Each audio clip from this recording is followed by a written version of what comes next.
Sa mga pagsubok sa buhay, ikaw, Ama, ang siyang aking gabay.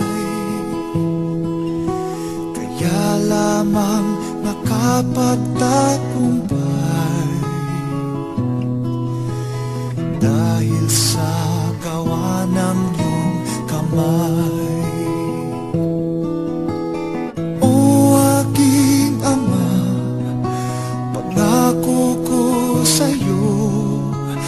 Ako'y magtatalaga sa tungkuling ito, kahit na ang kapalit nito ay buhay ko. Ako'y magtatalaga